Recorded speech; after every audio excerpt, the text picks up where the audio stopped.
बिस्मिल्लाहिर्रहमानिर्रहीम। अस्सलाम वालेकुम नाज़रीन, कभी आपने सुना कि किसी इंसान को पेट में बहुत ज़्यादा दर्द हो रही है और वो ऐसा लगता है कि वो शायद कोई भी छोटी मोटी दवाई लेता है या अमेप्राज़ोल लेता है तो वो बिल्कुल ठीक हो जाती है। लेकिन आहिस्ता आहिस्ता ये मर्ज़ इतना बढ़ गया कि अचानक आपने कोई एंडोस्कोपी करवाई तो वो कैंसर निकल आया। तो ये आज की इस वीडियो में मैं इसी बात पे बात करूँगा कि ये मैदे की दर्द जो 7 ऐसी निशानियाँ वो कौन-सी हैं कि आपको पता लग सके कि आपको मैदे का जो बेसिक मसला है वो गैस्ट्रिक कैंसर है, यानी कि आपको मैदे का कैंसर डेवलप हो गया। आज की इस वीडियो में मैं इसी बारे में बात करूँगा। मेरा नाम है डॉक्टर उन्नीब खालिद और आप देख रहे हैं मेरा YouTube channel doctor meets doctor. मैदे के कैंसर को या पेट के कैंसर को गैस्ट्रिक कैंसर भी कहते हैं। ये मैदे की अंदरूनी दीवारों के अंदर शुरू होता है और पहले स्टार्टिंग में जो है वो सिम्टम्स बहुत माइनर सी होती हैं, लेकिन पता तब लगता है जब बहुत देर हो चुकी होती है या फिर कैंसर जो है वो बहुत ज़्यादा फैल चुका होता है। तो अगर आपको ऐसा कोई मसला है, मैं आपको 7 निशानियाँ बताऊँगा कि ये अगर अलामात आप में हैं तो आप लाज़मी इसको जो है रूल आउट करें कि क्या ये कैंसर तो नहीं बन रहा। सबसे पहली अलामत है हल्की सी बदहज़मी या सीने में जलन या तेज़ाबियत। अमूमन जो है अक्सर ये स्टार्टिंग होती है कि आपको खाने के फ़ौरन बाद पेट फूल जाता है, हल्की सी बदहज़मी होती है, ये पेट में जलन महसूस होती है। 90% या 99% लोग इसको एसिड रिफ्लक्स या तेज़ाबियत समझ के नज़रअंदाज करते हैं, लेकिन ये अगर दवाई खाने के बाद भी 2, 3, 4, 5 माह की प्रॉपर 6 हफ्ते की दवाई खाने के बाद भी ये ना ठीक हो, तो समझ लें कि आपको मसला अंदरूनी है और इसको बिल्कुल भी नज़रअंदाज ना करें और इसको प्रॉपर इन्वेस्टिगेट करें कि ये क्या मसला है। दूसरी बड़ी निशानी ये है कि आपको भूख नहीं लगती।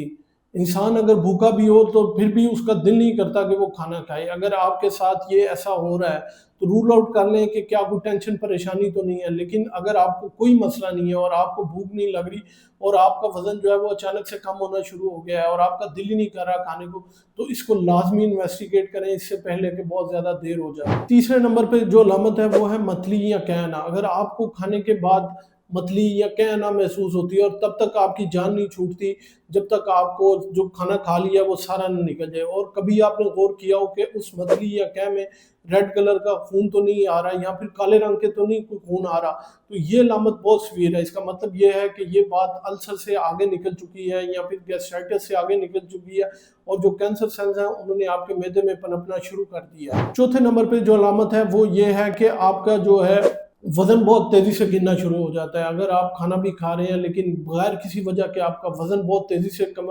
होना शुरू हो गया है और आप अक्सर बीमार रहना शुरू हो गए हैं, बुखार होना शुरू हो गया, तो आपको लाज़मी देखना चाहिए। जब आप खाना खाते हैं या फिर जो कैंसर सेल है वो अगर बढ़ना शुरू होते हैं और वो अगर स्पेस ऑक्यूपाई करते हैं तो वो खुराक की नाली पे जो है वो असर डालते हैं, जिसकी वजह से जो है आपको खाना खाने को दिल नहीं करता और खाते हैं, थोड़ा सा भी खाते हैं तो पेट भर जाता है।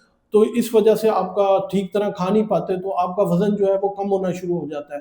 तो आपको इसको लाज़मी देखना चाहिए कि अगर आपकी वज़न बहुत ज़्यादा तेज़ी से कम हो रहा है तो इसको इन्वेस्टिगेट लाज़मी करना है। 5वें नंबर पे जो अलामत है वो है काला पखाना आना या रेड कलर का खून आना। रेड कलर का खून या काले पखाने का अलामत ये है कि अगर तो काला पखाना आ रहा है तो इसका मतलब ये है कि जो है वो आपकी जो आंतड़ियाँ हैं या मैदों में जो नालियाँ हैं वो फटना शुरू हो गई हैं और वहाँ से खून रस रहा है जो कि मैदे में इकट्ठा होकर बाद में ब्लैक कलर का आ रहा है।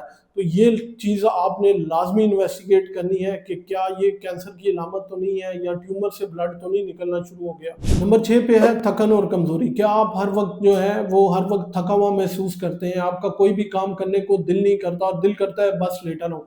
बेसिकली ये सारी वजह आयरन की कमी की वजह से हो रही होती है और ये इस वजह से हो रहा है कि कैंसर सेल्स जो है वो इसको ठीक तरह से हज़म नहीं होने दे रहे होते। अगर आप में ये मसला है तो आपको इसको भी जो है इन्वेस्टिगेट करना है कि क्या ये कैंसर की वजह से है या किसी और वजह से जो है वो आप जो है विटामिन B12 या आयरन जो है वो ठीक तरह हज़म नहीं हो रहा आपको। पेट में मुश्किल दर्द या भरा-भरा रहना। अगर आपके पेट में मुस्तकिल दर्द रहती है और थोड़ा-सा खाना खाने के बाद भी जो है वो पेट जो है वो फूल जाता है और आपको लगता है कि जी आप हर वक़्त जो है पेट के ऊपर वाले हिस्से में दर्द हो रही है और दर्द जो है वो आपके बैक साइड पे रेडिएट कर रही है। आप परहेज़ भी कर रहे हैं लेकिन दर्द सेटल नहीं हो रही, तो आपको इसको लाज़मी इन्वेस्टिगेट करना चाहिए कि दर्द आपको क्यों हो रही है। अब मैं आपको इसकी पैथोफिज़ियोलॉजी बताता हूँ, मतलब ये कि ये किस तरह डेवलप होता है। जब भी आप गलत-मलत खाना खाते हैं, बहुत ज़्यादा चर्बीला, चिकना मसालेदार खाना खाते हैं तो हमारी जो पेट की म्यूकोजा है, जिसे हम गैस्ट्रिक म्यूकोजा कहते हैं, ये तह जो है ये डिस्टर्ब होना शुरू हो जाती है। शुरू में इसमें हल्का सा जख्म होगा या सोजिश होगी, जिसे हम अल्सर, गैस्ट्राइटिस या फिर सोजिश का नाम देते हैं या पेन गैस्ट्राइटिस कहते हैं, ये डेवलप होते हैं। लेकिन अगर आप इसको जो है एड्रेस ना करें, इसको ठीक ना करें, अपनी खुराक को ठीक ना करें, तंबाकूनोशी का इस्तेमाल करें या फिर एच पाइलोराई का इन्फेक्शन ये ठीक ना हो, तो ये क्या करता है, ये कैंसर की वजह बनता है। इसमें 3-4 स्टेजेस हैं। सबसे पहले जो स्टेज है वो है मेटाप्लेजिया। इसमें जो है वो जितने भी सेल्स हैं मैदे के, वो अपनी शक्ल को जो है वो तब्दील करते हैं। दूसरा है डिस्प्लेजिया। इसमें जो है वो जितने भी कैंसर सेल हैं वो तकसीम होना शुरू हो जाते हैं, क्योंकि उनका डीएनए डिस्टर्ब हो जाता है और ये जो है तकसीम होना शुरू हो जाते हैं, बढ़ना शुरू हो जाते हैं। तीसरे नंबर पे है कार्सिनोमा इन साइटो। इसमें जो है कैंसर सेल्स जो है वो मैदे की तहों के अंदर ही रहता है। और चौथे नंबर पे है इन्वेसिव कैंसर, यानी कि खून के जरिए वो कैंसर आपके लुबलुबे, जिगर, फेफड़ों, दिमाग और मुख्तलिफ जगहों पे जिस्म में पहुंचना शुरू हो गया। और ये एक एडवांस स्टेज है जिसका कोई इलाज नहीं है। इससे पहले अगर आप पकड़ लें तो पकड़ लें और आप इन्वेस्टिगेट कर लें। अब मसला ये है कि आप इसको इन्वेस्टिगेट किस तरह करें। सबसे अल्ट्रासाउंड करवाएं, अपने खून के टेस्ट करवाएं, और अगर मसला फिर भी ठीक ना हो तो आप एंडोस्कोपी करवा सकते हैं। उसके जरिए आप बायोप्सी ले सकते हैं, ताकि जहाँ पे सोजिश या आपको लगे कि अल्सर वगैरह है, वहाँ से बायोप्सी लेके फ़ौरन चेक करवाएं कि क्या खाली वो अल्सर या गैस्ट्राइटिस है या फिर वो मेटाप्लेजिया या डिस्प्लेजिया की तरफ जा चुका है, और उसको फ़ौरन एड्रेस करने की ज़रूरत है। नाज़रीन, अपनी खुराक को थोड़ा सा बेहतर बना के जितने भी ये प्रोसेस फूड हैं उससे परहेज़ करें, मीठा खाना उससे परहेज़ करें, पानी का इस्तेमाल ज़्यादा करें, प्रोबायोटिक्स का इस्तेमाल करें, चर्बीला चिकना खाने से परहेज़ करें, अपनी रूटीन जो है उसको बेहतर करें एक मुनज़्ज़म खुराक के ज़रिए, और डेली एक्सरसाइज करें। आप इन सारी चीज़ों से बच सकते हैं। अगर मसला फिर भी बरकरार रहे तो किसी मुस्तनद डॉक्टर की रहनुमाई लें, ना कि खुद से टोटके लगाते रहें। उम्मीद है ये मालूमात आप लोगों के लिए बहुत फ़ायदेमंद साबित होगी।